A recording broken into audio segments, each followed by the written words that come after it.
자, 투데이 핫이슈 인터뷰 시간입니다.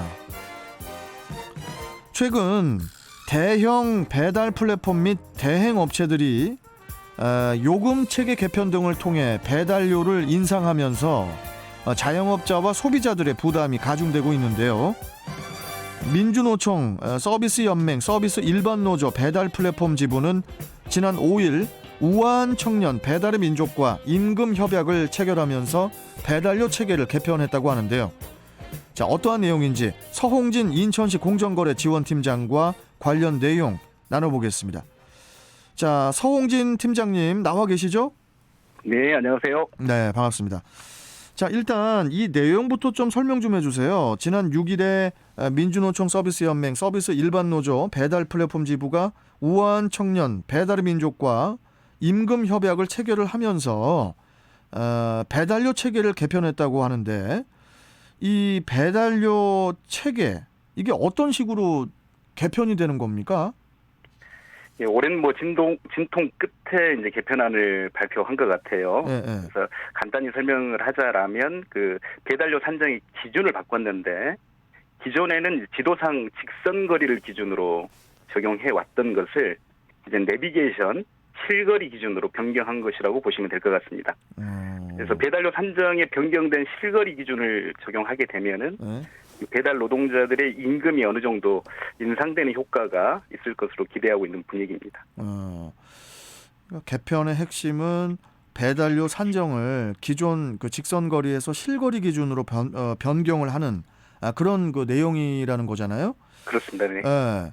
그러면은 기존보다 얼마가 추가가 되고 또 기본 배달료 그 적용 구간 역시 얼마나 그 줄어들게 되는지 이 부분도 좀 짚어주시죠. 조금 좀 복잡할 수는 있을 것 같은데요. 먼저 기존의 직선거리 기준의 3단계 요금 체계를 살펴보면 그 배달 이동 거리를 지도상의 직선거리로 계산을 했습니다. 직선거리? 지도상의 직선거리. 지도상에. 예. 그렇죠. 그래서 500m 미만은 3,000원이고요. 500m에서 1.5km 미만은 3,500원. 그리고 1.5km를 넘으면 3,500원에 500m당 500원을 할증하는 방식이었거든요.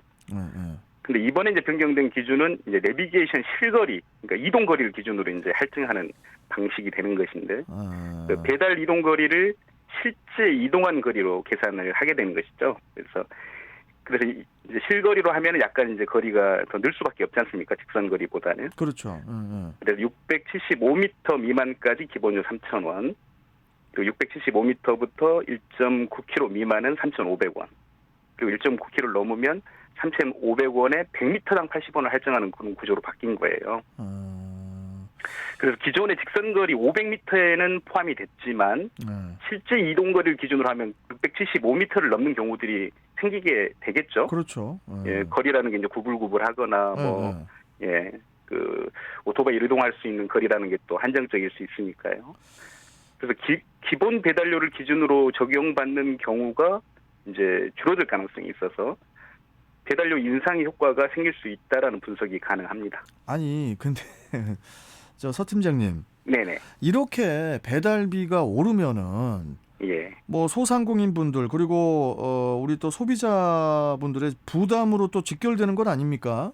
그렇죠. 이 배달료 인상이라는 게 이게 거의 뭐 독점적으로 이루어지다 보니까 이런 것도 좀 불공정 거래에 해당되지 않나 이런 생각이 드는데 어떻게 보시나요? 일단 배달료의 이제 비용 부담의 주체가 누가 될 것인가 이런 것들을 살펴보면 먼저 떠오르는 게 이제 소상공인이나 소비자들에게 비용이 전가되는 구조가 되지 않겠는가 하는 그런 걱정들이 많이 있는 것 같습니다. 벌써 이제 업계 1위라고 하는 배달의 민족에서 배달료를 이제 인상을 했기 때문에 그 요기요랄지 쿠팡이츠 이런 업체들도 영향을 받을 수밖에 없잖아요. 영향을 다 받겠죠 이제. 그렇죠. 잘 아시다시피 지금 현재 소상공인들 상황이 어떻습니까? 거의 절망의 이제 낭떠러지에 서 있다 이렇게 다 보고 있고. 그렇죠. 뭐 코로나로 인한 뭐 거리두기, 영업시간 제한, 매출 하락은 뭐 상당히 크게 이루어졌고요. 또 물가 상승 등으로 또 원부자재 비용도 또 증가를 했어요. 그렇죠, 그렇죠. 근데 여기에 이제 거대 플랫폼 기업이 부과하는 이용 수수료도 있습니다. 주문을 할 때 거기에 또 지속적으로 오른 배달비까지 겹쳐진다라고 하면 실제로 소상공인들의 매출의 상당 부분이 플랫폼 기업에 지불해야 되는 그런 구조인 것이죠. 아니 그러니까 저 배달료가 오르면은 우리가 쉽게 상식적으로 생각할 때 배달 노동자들에게도 그 이익이 가니까 배달 노동자분들도 당연히 좋아할 것 같은데 이게 배달 노동자들 역시 이 배달료 인상을 뭐 무조건적으로 반기는 그런 분위기는 또 아니라고 하더라고요. 이게 이유가 뭔지 모르겠어요. 네? 조금 복잡할 것 같습니다. 이 부분은. 근데 두 가지 관점으로 좀 접근을 해볼 수 있을 것 같아요. 첫 번째는 이제 배달 시장의 생태계 관점으로 좀 한번 보실까요? 배달 세계 생태계요? 배달 시장의 생태계. 그러니까 배달이라고 하는 이 시장이 있잖아요. 거기에 이제 생태계 관점에서 보면 배달료 인상이 단기적으로 배달 노동자한테 이익은 되겠죠. 그런데 지속적으로 비용이 증가하잖아요. 그래서 시장에서 감당할 수 있는 부담의 범위를 넘어서 버리면 장기적으로는 소상공인이나 소비자한테 부담으로 작용할 것이고 그러면 생태계가 이제 위태로워질 겁니다. 자영업자 수가 좀 줄고 있어요. 줄고 있고 그리고 어떤 식당은요. 한번 뭐 이런 플랫폼을 통해서 음식을 시키면 전화가 뭐라고 오냐면 다음부터는 그냥 저희 가게로 직접 전화 주시면은 뭐 이런 그렇죠. 분들도 있어요. 어쩔 수 없어요, 진짜. 직접 찾아가시는 분도 생기고요. 그리고 또 문제는 또 소비자들도 일자리가 지금 줄고 있지 않습니까? 가처분 소득이 줄면 그렇죠. 배달료가 지속적으로 오르는 상황 속에서 이걸 반길 일이 없는 것이고요. 아니 무슨 짜장면 한 그릇 시켜 먹는데 배달료가 3,000원이면 이거 어떡하냐고요, 이거. 이게 뭐 비가 오거나 뭐 아주 추운 날이거나 이런 경우는 더 올라가는 경우도 많이 있고요. 이게 이제 배달 시장의 생태계 관점입니다. 전체 그 구성원들이 함께 선순환이 돼야 되는데 그렇죠. 한쪽이 깨지는 문제가 생길 수 있고 맞아요. 두 번째 관점은 이제 배달 노동 시장의 경쟁 관점으로 좀 봐야 될 것 같아요. 배달료가 인상이 되면 배달 노동자 유입이 증가할 수가 있죠. 지금 최근에 그렇죠. 일자리를 잃은 뭐 중장년층이랄지 일자리를 좀 얻지 못한 뭐 청년계층이랄지 그 유입이 증가를 하면 그 노동자 간의 경쟁이 치열해질 것이고요. 맞습니다. 배달료 인상이 바로 배달 건수의 증가로 연결되지 않아요. 이게 이제 나누어질 테니까요. 그래서 배달 노동자들의 실질적 소득 증가에 도움이 되지 않을 수도 있는 것이죠. 그러니까 더 이제 노동자분들이 더 유입이 되고 경쟁이 심화되면서 서로 더 수익은 줄어들 수도 있다.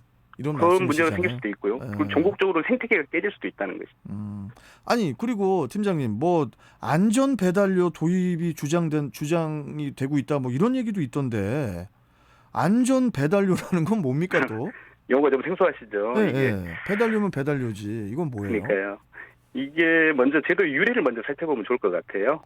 이게 이제 화물업계에서 안전운임제라는 제도가 있었어요. 안전운임제. 화물업계에서 그 이제 화물차들 있지 않습니까? 그래서 화물 노동자들이 이제 그 과속하게 되고 또 과로하게 되고 또 이제 과적하게 되는 문제 때문에 여러 안전의 문제를 위협하는 그런 문제들이 있었잖아요. 그래서 적정 운임을 보장을 해주면 이런 안전의 문제나 이런 것들을 조금 보호해낼 수 있겠다 이렇게 이제 제도화한 것이 안전 운임제였고요. 이런 취지에서 이제 배달업계에 이제 도입을 주장하고 있는 개념이 안전 배달료입니다. 그래서 안전 배달료는 그러니까 배달 노동자를 보호하고 또 교통 안전을 확보해 내겠다라고 하는 그런 제도적 취지를 가지고 있는 것이죠. 그 뭡니까? 그 배달비가 뭐 예를 들어서 이제 택시비처럼 할증이 붙는 그런 현재 상황 속에서 배달료는 점주하고 고객이 동시에 부담을 하게 되는 거잖아요. 그렇죠. 결국 돈은 배달 플랫폼이 다 벌고 소상공인하고 우리 소비자의 부담만 커지는 걸로 생각이 되는데 그런데 또 이 배달료 인상이라는 것이 이 배달 플랫폼의 이득을 가져다 주기보다는 현재 가장 이득을 보고 있는 곳이 배달 대행업체다. 이런 말이 또 나오고 있는데 이게 사실입니까? 배달 플랫폼에게 이득을 가져다 주는 것은 뭐 당연하고요. 근데 이제 배달 대행업체라는 것들이 있습니다. 배달 대행업체들이 이제 배달 플랫폼에서 배달료를 인상하게 되면 그 움직임에 편승을 해서 배달 대행업체도 이제 배달료 인상 움직임을 시작을 했거든요. 최근에 국민청원에 한번 들어가 보시면은 배달 대행업체들의 그 배달료 인상 담합 행위를 시정해 달라고 하는 글이 올라와 있어요. 그래요. 배달료를 올린 후에 실제로 배달 노동자한테 적정한 수익을 분배해주지 않거나 아. 또는 지역 소상공인들한테 우천 할증이다, 야간 할증이다, 주말 할증이다, 각종 할증료, 그다음에 월 회비, 계약 보증금 명목 같은 것들을 추가적으로 부담시키는 경우가 생긴다라고 하면 네.